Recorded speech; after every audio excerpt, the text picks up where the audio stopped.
Well, take us back, brother. You've had a really successful career in music and transitioning into the acting world as well.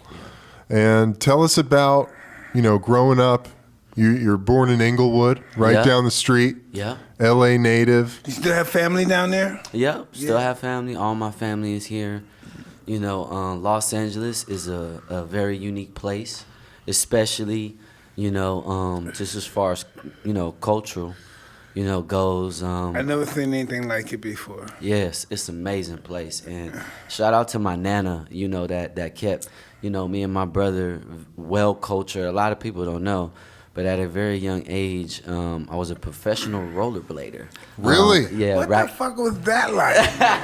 How old? Keep it real. You hurt yourself a lot? No. I was one of those kids that's like, I didn't really have fear like that. So, I put on a pair of rollerblades, and we used to go to Santa Rosa. There used to be this camp called Camp Snoopy. And we would go out there every year, and we would just like... Santa Rosa up north? Yeah. You do that shit too?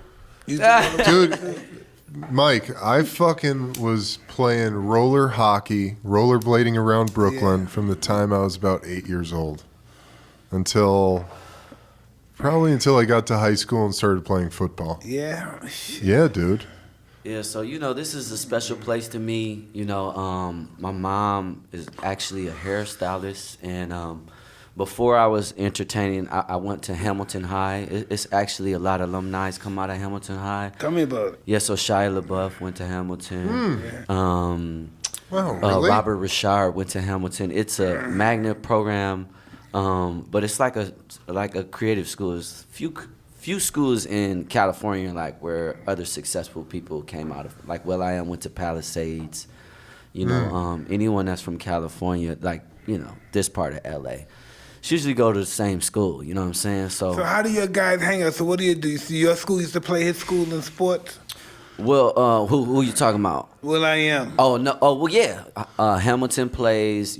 Crenshaw. That's a lot of players came from Crenshaw. Yeah. Dorsey. Dorsey. Yeah. Dorsey, man. I had a lot of teammates come out of Dorsey. Yeah, Dorsey. D-House. Yeah. D-House. Yeah. So great football program. Yeah. So L.A.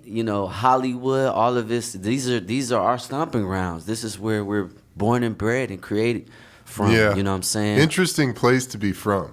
Yeah, it is. Very interesting. Yeah, it could be good or bad. Yeah, absolutely. You want to get a nice mix, though. A mix of good and bad? Yeah. What's the good and the bad? I'm scared of bad. Tell us the good and the bad of L.A. growing up. I'm fucking scared of bad. Anything bad, I'm scared of. Anything fucking bad. Well, the gang culture here was very prevalent, and a lot of people... being young and kind of having it in my household, because it was it was normal to us, My dad was in YA at 15, and my mom had me at 16, so it was like really like kids. Oh, your age, y'all got younger than your guys, huh? Yeah. So wow, that's hardcore living, huh? Yeah. So, being here, wait a minute, I forgot where we was. 15, 16, mother, father. Yes. The good and the bad of LA. Good and bad, yes. Thank you. The good and the bad of LA. Thank you. Let's edit that out.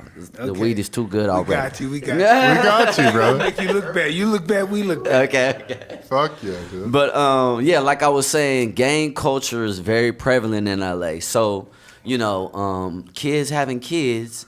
you do the best that you can. You know what I'm saying? No fucking book on how to do that shit. No blueprint. Yes, no blueprint. You just gotta go.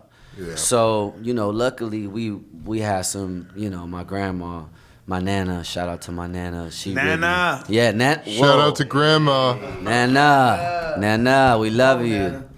My mother-in-law too and father-in-law, they're the best in the world. That's awesome. They like that. What that white chick Hillary Clinton said, and listen, she must have learned that from some old wise person. It takes a village to raise a child. Yeah. Oh yeah. You need everybody in the fucking Yeah. family to help out. No doubt. Even man. if you gotta break them off, and you need the family. It's gonna go fucked up. Yeah, It's for gonna sure. go real bad. I got experience. It's gonna go real bad. It's so true. Yeah. Takes a village. Yeah, with them being so young, gang culture was like pretty normal here, you know what I'm saying? So we grew up with pretty much people that we just seen stand up for ourselves, and that's why we wanted to be like them. The gang guys now are pretty friendly kind of guys. No, it's different. It's They're like definitely celebrities different. now. You know what I mean? People know Yeah, who it's they are. different. Every police station know who they are. You know what I mean? No one knows. They have no privacy. Right. You know, really. Yeah, You know yeah. what I mean? Yeah, it's not the same. When we were growing up, all of who we considered our big homies was like, they had things. They had money. They dressed well, even though it was like in, khaki suits and. But they look good and they had the best looking girls. Yeah. That's what really good. They got the Right. girls. So, yeah. Yeah, that was the swag. So growing up here in California, definitely a part of some cliques, some different little gangs. My best friend actually, shout out to BD. He has life in prison actually. Big B. BD. You know what I'm saying? That's my boy right there. But I always look at our relationship. We literally started our friendship in kindergarten. And, he's a Mexican brother.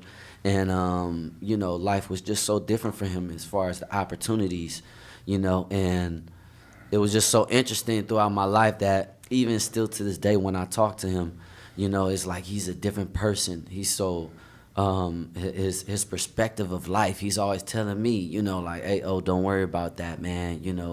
Or you might want to think twice about that. Because you don't want to end up in this place. Perspective, look at this perspective. Why do you think that he's in there and you're out here? I think it was just choice, just opportunity and choice and perspective. Yeah. Yeah, because, that was available for, we hung out all the time. That was available for me too. But I think because, my mom had us, focusing maybe on other things, or maybe that space wasn't so available for us, that I was able to choose something different. Like, Yeah. everyone's path is different, and it's like, I think we could talk about, what could be done differently, but when you really look at it and you experience, you're like, man, I needed to go through that in order to receive that information.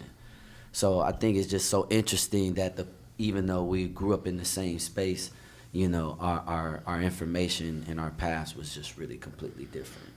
I think that's an important thing, Yeah. about having you can only do the best possible thing for yourself with the information you have at the time. Right. Right. And that's just one of those inevitable things of life. Because you can hear it, as kids, like you hear a lot of shit as a kid from older people telling you things about how life is and how it's going to be. And a lot of it just goes in one ear and out the other because you're like, fuck that. That's Right. not me, bro. I won't deal with that. Listen, But it takes that experience. then why is it this way? Why does God program us to look for answers that we know we never find in our lifetime?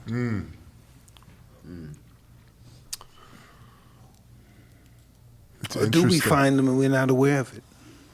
I think you both. I think that you can, like you were just saying about BD. You can go through, and the differences between one guy and another, and one guy having one path and another guy taking another one. It's about, you can only get those answers through the experience you have because Yeah. you think that that's the best way to do it at the time. And then you go down that path and you go, oh, fuck, well, this led to prison or whatever it might have led to. Divorce, something bad happening in your family, the consequences of your actions. And you can only learn that through How do you get experience. concept of that? through getting your ass kicked. Yeah, I guess so. Yeah, that's really important. in all aspects You know? of life. Yeah. Through just getting Yeah. your ass kicked and Yeah. getting up again, you know? Right. I mean, Mike, you talked about it before.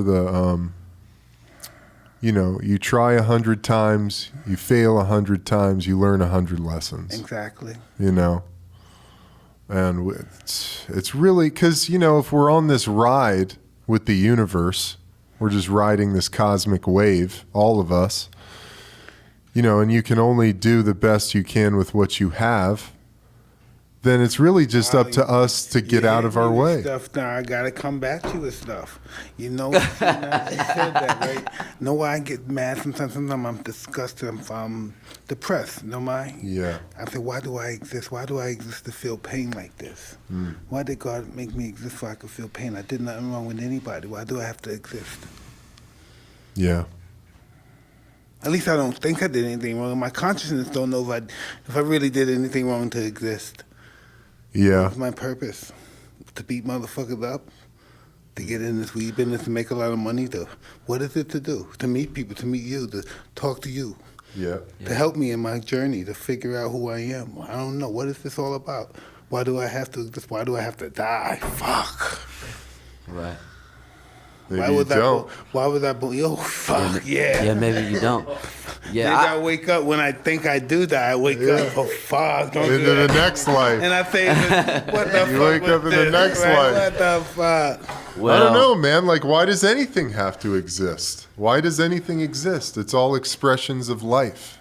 Well, you know? well, from my perspective, if I could candidly speak on, you know, how you've inspired people and you've inspired, you know, me particularly, just as far as, you know, the will to not give up in a fight, because, you know, unlike a lot of, I guess people don't really know, when you're fine tuning and refining your skills, how much time you actually spend doing just that, and how that really becomes a comfort and almost a separate identity from how people know you outside of that. And you have such a high skill set that, you know, I just connect with that. I watched you on recently online, and you had a blindfold and you were throwing a dart, and something unique that I saw when I was watching that was your ability to hear the sound and figure out where your target was without seeing it, and that just takes a lot of time. That's so interesting that you said that. And that was one of those moments. That's one of your Zen moments where I had no idea what was going to happen, but I just knew it was going to be good. I said, what did I say? Because you I hit said three I bullseyes. said Shaolin monk. I said, this is going to be some Shaolin monk shit. What? And that's once they put the names new. The first one was, no, the first one, I practiced the first one, and it was it. I missed the board. I missed the fucking board. Okay, You know, it's a practice. They give me a practice, and I missed the fucking board. And then they blindfolded me. I hit three bullseyes. I said, what the fuck happened? Now, how did that happen? Yo. I did a practice shot without the fucking mask, and I missed the board. I'm not going without the mask, and I missed the board. I said, fuck. Yo, No, but I really connected with that, and I could tell that that's just next level. You know, you spent a lot of time, you know, in your field. You know what I mean, being the best. Yeah. And I feel like, you know, that's what life is about.